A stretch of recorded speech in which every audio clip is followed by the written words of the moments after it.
From ABC News, this is World News Tonight, Sunday. Now from our Washington headquarters, here is Sam Donaldson. Good evening. The clash of church and state intensified today in Chile.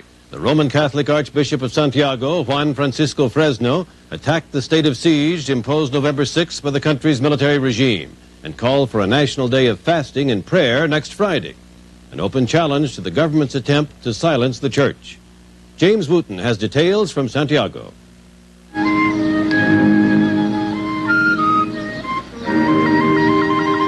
With Chile's police band in concert, what began as a leisurely Sunday in the capital's Central Plaza soon became an ugly little symbol of the country's underlying tensions. On the steps of Santiago's ancient cathedral, pro-government agitators provoked several fights after walking out on Archbishop Juan Francisco Fresno's stern condemnation of the military junta's state of siege, a national emergency imposed by President Pinochet 12 days ago in response to violence he blames on communist revolutionaries. Since then, police have arrested hundreds of young men in the city's slums. A nighttime curfew is in effect. All political activity is illegal. Several publications have been shut down, and the remaining media are under tight censorship. Even the Archbishop is forbidden to broadcast to the country's 10 million Catholics, 90% of the populace. And so, to circumvent that blackout, his criticism of the government was read by priests in every parish in Chile today, in the simple chapels of the poor, in the grander churches of the more affluent, and in the great cathedral itself by the Archbishop. I want to be prudent, he said, but I am not a coward. Government violence is as grave a threat to social order as terrorist violence, he said. The president's state of siege is excessive. Not everyone agreed. The church, they're getting into the government. They're telling lies about the government. We have no television, no newspaper, no radio to say the truth. Excuse me, but we have only the church to say the truth. The Archbishop has clearly escalated the tension between the church and President Pinochet. But any Chilean who missed Mass today is still probably unaware of that. Here in the Plaza de Armas, it's once again a pleasant spring afternoon, as though nothing at all had happened. Just one more byproduct of the president's state of siege. Jim Wooten, ABC News, Santiago. At the Vatican, Pope John Paul II said he feels anxiety over the suffering of the people in Chile. The Pope called the latest dispatches about the state of siege worrying news. The news from Africa, from the region of the sub-Saharan drought, continues to worsen, and despite Soviet objections, the Secretary General of the United Nations is now publicly endorsing the idea of a food donors conference as a way of stepping up relief efforts. More on the story from Lou Chiapi in Ethiopia. The international effort to help the victims of Ethiopia's drought continues, but with some relief agencies claiming aid is not getting here fast enough. It's becoming more and more obvious that the needs here are much greater than expected. Interview today on This Week with David Brinkley, the Executive Vice President of World Vision International, said the burden rests with the United States. If we don't rally around that situation, the Western governments, the developed countries, and America doesn't take its role in providing leadership, then we will have a Holocaust. The American Aid Administrator indicated American willingness, but says there's got to be coordination. There needs to be a donors conference to work on Ethiopia and perhaps another one to talk about Africa as a whole. What? Work out the details on how to deliver and how to divide responsibilities and so on? Well, how to define responsibilities, how to get the actual commitments for the food. The United Nations Secretary General has been reluctant to call for a donors conference, but was asked if he thought it was a good idea. I think that the advantage of having a conference under the UN umbrella is that we can get all member countries, all countries in the world participating in the conference and contributing to our common efforts. Just 9 days ago at a refugee camp in northern Ethiopia, the Secretary General made a personal visit to see the needs of the victims, and it's reported he had a close call without knowing it. The town he was visiting was the target of an attack by insurgents who've been battling the Ethiopian government. For these pilots and crew, this is just a daily routine. They don't know how long they're going to be here, but the chances are, once their tour of duty is over, there will be others. Ethiopia's crisis is far from over. Lou Cioffi, ABC News, aboard a West German Air Force plane, Ethiopia. Nicaragua's Foreign Minister Miguel Descoto continued his country's denunciation of the United States today on the eve of bilateral talks between the two countries, which begin tomorrow in Mexico City. Descoto said the Reagan administration is whipping up official hysteria against Nicaragua because it wants to invade, a charge U.S. officials have consistently denied. World News Tonight, Sunday. Brought to you by Rolaids. How do you spell relief? R-O-L-A-I-D-S. If you got heartburn and you take Rolaids, you get 100% relief because it's gone. R-O-L-A-I-D-S. I wouldn't use anything but Rolaids. For millions of Americans, Rolaids spells 100% relief. Could your denture cleanser clean a triple stain of cherry, tea, and tobacco? I don't think it would. Extra Strength Efferdent removes the triple stain. It cleaned beautifully. I'm going to switch to Efferdent. Efferdent removes even stubborn stains between teeth. Can you guarantee this furnace will save fuel? Guarantee? Guaranteed. Sure, I'll guarantee fuel savings with the Recuperative Plus. This recuperator makes gas heat super efficient. Less heat up the flue, more for you.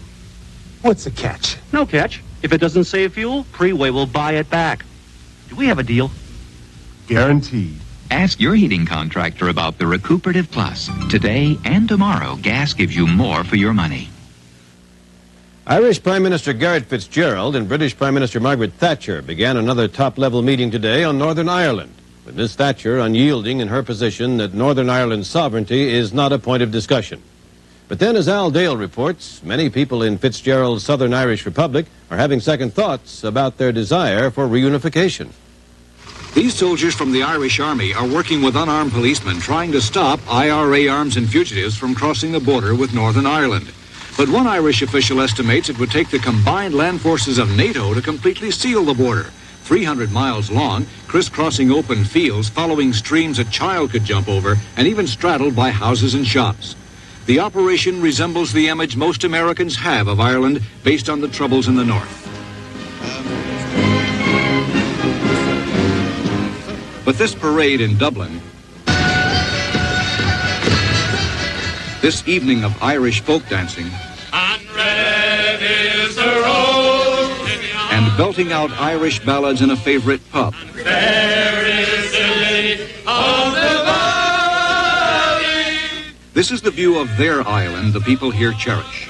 The contrast between this and the British North is giving many Southern Irish second thoughts about their long-standing dream of reunification.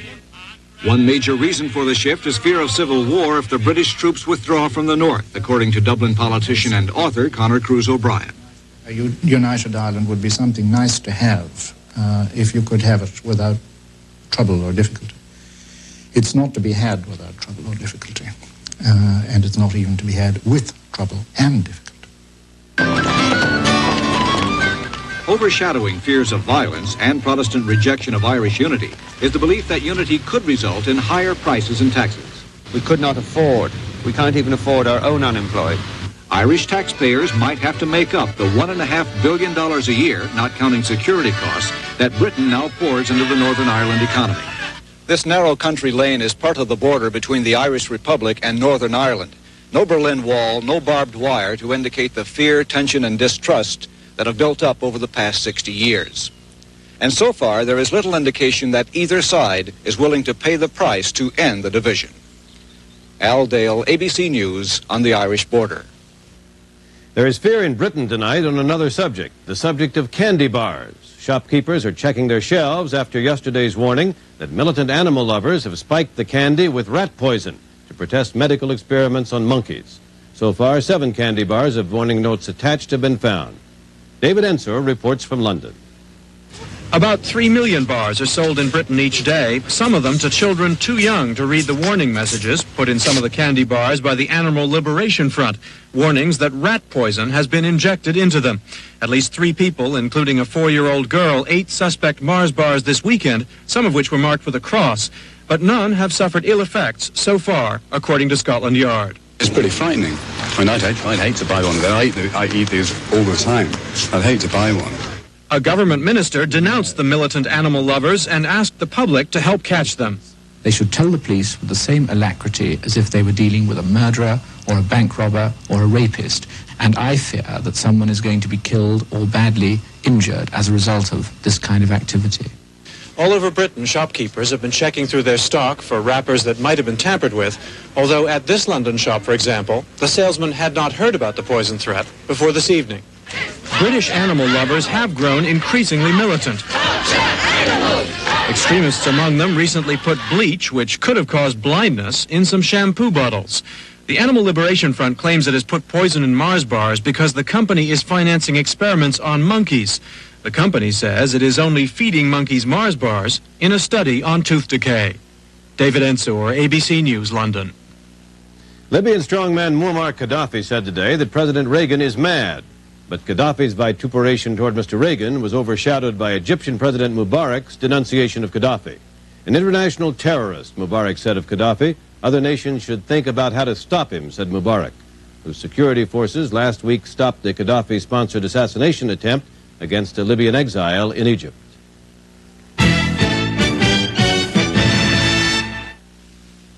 Some people think the IBM PC Junior runs only about this much software. So wouldn't they be pleased to know that PC Junior runs over 50 of the most up-to-date word processing programs, over 25 mailing list and 15 database programs, over 60 programs for personal finance and home management. There are 15 programs for communications and another 15 for the stock market. Over 200 for general business. Over 300 for education. 10 programs to help you write your own programs. And hundreds more to help you do almost anything. Plus powerful new cartridge programs like Lotus 123. The truth is, PC Junior runs over 1,000 of the best, most up-to-date programs. And with its new memory expansion attachment, it can run well over 1,000 more. PC Junior from IBM, the computer that's growing by leaps and bounds. Is there a coffee made with those incredible tasting beans you find in gourmet coffee stores? Oh, yes.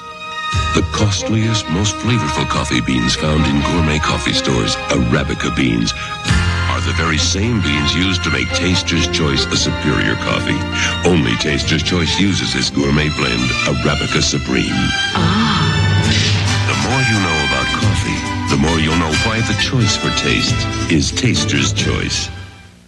Once you discover the Oster Kitchen Center appliance, you'll be amazed at all you can do.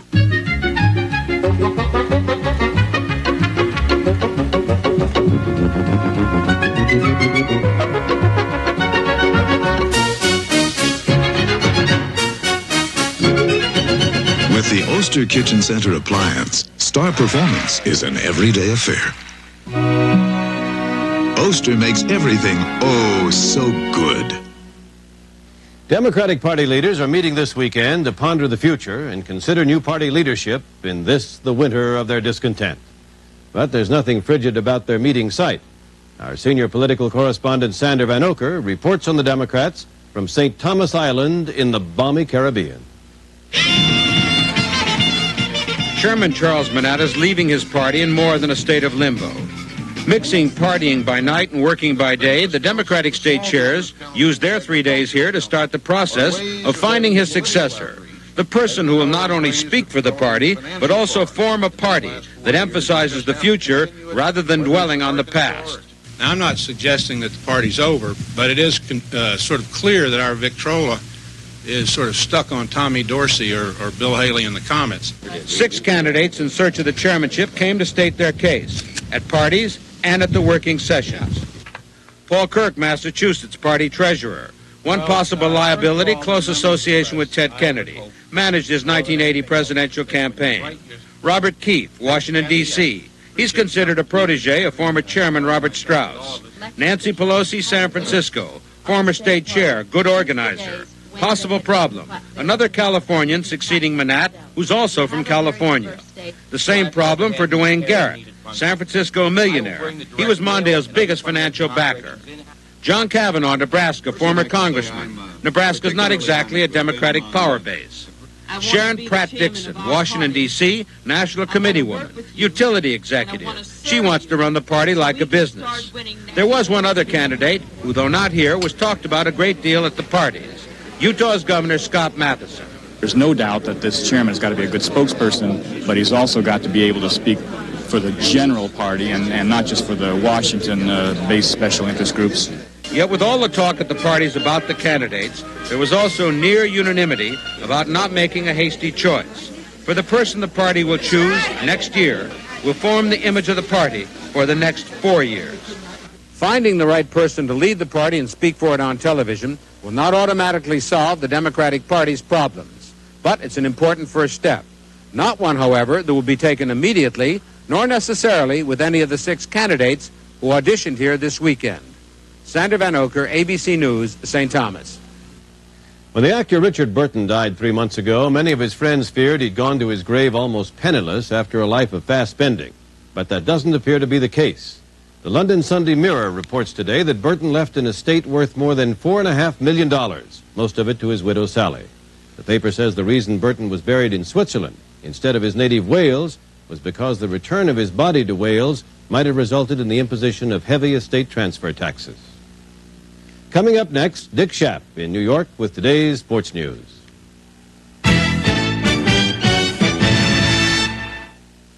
I can't find... I'll be home at 10. 9. Come away to a new High Point and relax. High Point coffee helps smooth out the rough edges, smooth in relaxation, gently washing away not only caffeine, but also bitterness that can interrupt your coffee pleasure. Relaxing moments don't last forever. Mom, I missed the bus. New High Point smooths out rough edges, smooths in relaxation. Every day, all over the country, demanding test drivers put Buick Century to the ultimate test. The Hill Climb Challenge. The suspension ordeal. The handling course. The water torture. It is, in fact, the truest test of the century. The real world. Your world. Now, wouldn't you really rather have a Buick? Blackout. But both families have rechargeable lights. One has Ready Light from First Alert. The other family has the other leading brand. There's a big difference. Ready Light lasts 50% longer on a single charge, stands by itself, and shines the light where you need it. Get the rechargeable light that lasts 50% longer. Ready Light from First Alert. Because your family comes first. Look for the full line of Ready Lights. Great Christmas gifts for the whole family. If Bill lives in Bighorn, Wyoming. Howdy. And Stan lives in Rockland, Maine. Hey there. And Jane lives in Calhoun, Georgia. Charmed, I'm sure. How much will it cost Fred to call all of them? Just $10 an hour. Sounds good. AT&T's new Reach Out America plan lets you call anywhere in the U.S. for $10 an hour per month. Additional hours are even less. Now you know just how far your money goes. That must be Fred. AT&T. The more you hear, the better we sound. Hundreds of Americans exposed to radiation, often without their knowledge. Monday on World News Tonight.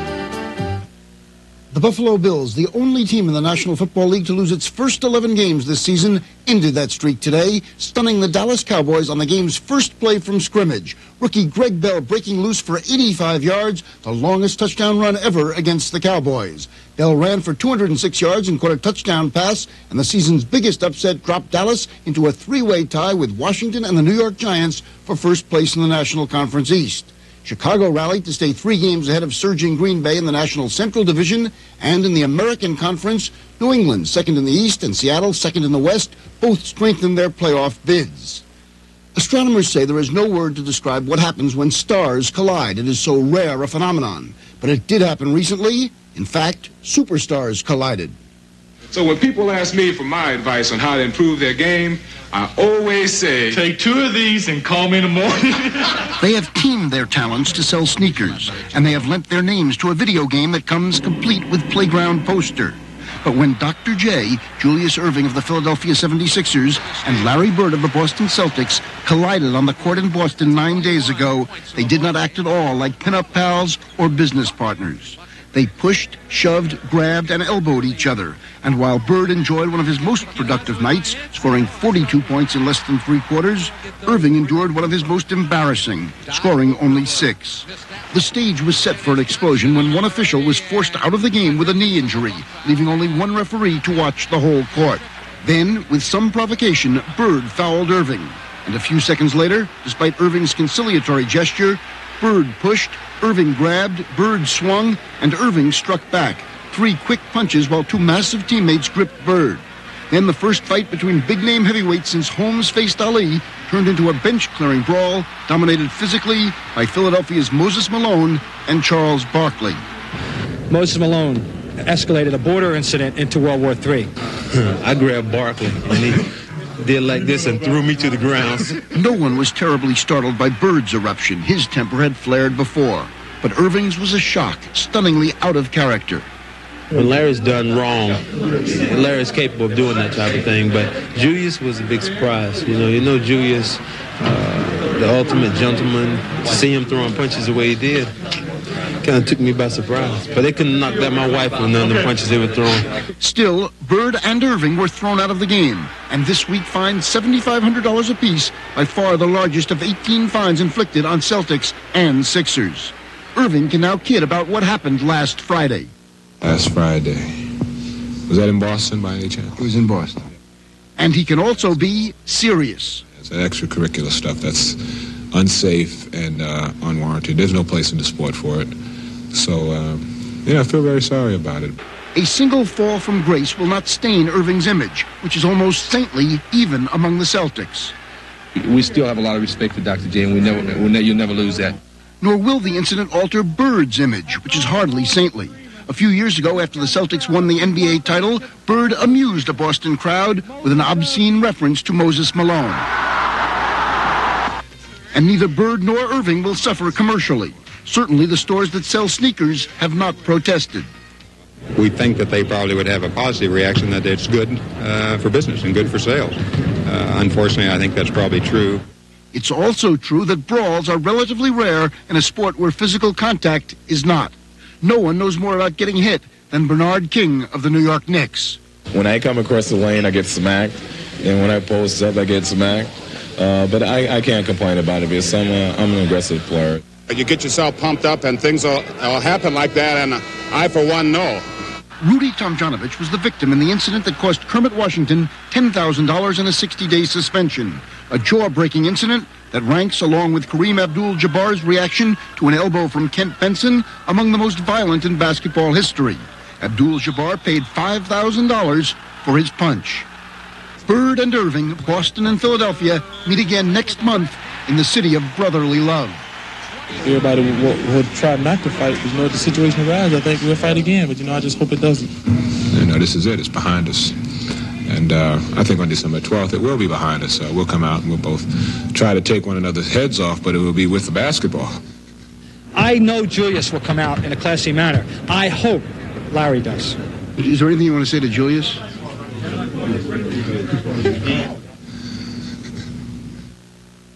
Mark Breland and 4 other Olympians started their professional boxing careers this week. Irving hopes he has ended his.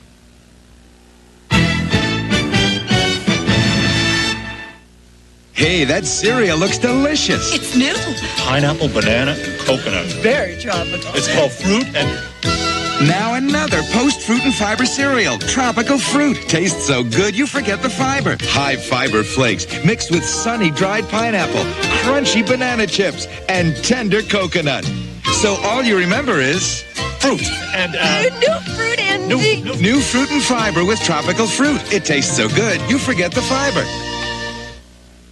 One ground decaffeinated coffee tastes so smooth and rich. So incredibly smooth and rich, it's grown to be the biggest seller in the country. But now Brim is offering you a big choice, because now there's new Brim Dark Roast with a taste that's dark, hearty, and robust. So now when you fill your cup to the rim, you have a big decision. Regular roast or new dark roast. Why do some young people need heart surgery? Find out tomorrow on Good Morning America. Here are the questions. What's the longest river in the British Isles? Who declared peace is at hand? And how many seams on a football? Well, here are the answers. The Shannon, Henry Kissinger, and 4. And who cares about all that? Well, a lot of people care. The game of Trivial Pursuit is the most popular pastime in the country, the fad of the year. And as Judd Rose reports, a far from trivial matter to hungry Christmas merchants. It's now one of our inalienable rights. Not life, not liberty, but the pursuit of trivia. What ocean does the Gulf of Panama lead into? 80 cities hosted today's Trivial Pursuit Challenge, and for the players, it was anything but trivial. Well, it's really taught me how ignorant I am. This year alone, sales of Trivial Pursuit will top $660 million, twice the amount of all other board games combined sold last year. Every 3/4 of a second, a copy of Trivial Pursuit is coming off the assembly line, and still, it may not be enough to meet the holiday demand. And then there are the spin-offs, the mugs, the calendars, the T-shirts, even the gold-plated playing pieces. It's big business. It's big bucks. It's all pop trash, isn't it? It probably is, but it's also pop profits for Canadians Chris Haney and Scott Abbott, who invented the game and whose company this year will earn upwards of $100 million. Not that success has spoiled them any. I'd be embarrassed driving the local tavern where I hang out with a shoemaker and the local grocery clerk and drive up in a Rolls Royce. So I prefer to use my horse. Haney and Abbott may not have gone Hollywood, but their creation has. Name Snow White's 7 dwarfs. Call it Ratings Pursuit. ABC has this upcoming primetime special and turns to trivia every morning On Trivia Trap! It's a growth industry, this industry, and not surprisingly, Trivial Pursuit is no longer the only game in town. I'm here to tell you, there's something else. At last count, there were 96 different Trivial Pretenders, among them this line of question and answer cards from Nolan Bushnell. I think the Trivial Pursuit phenomena is very, very powerful in Americana.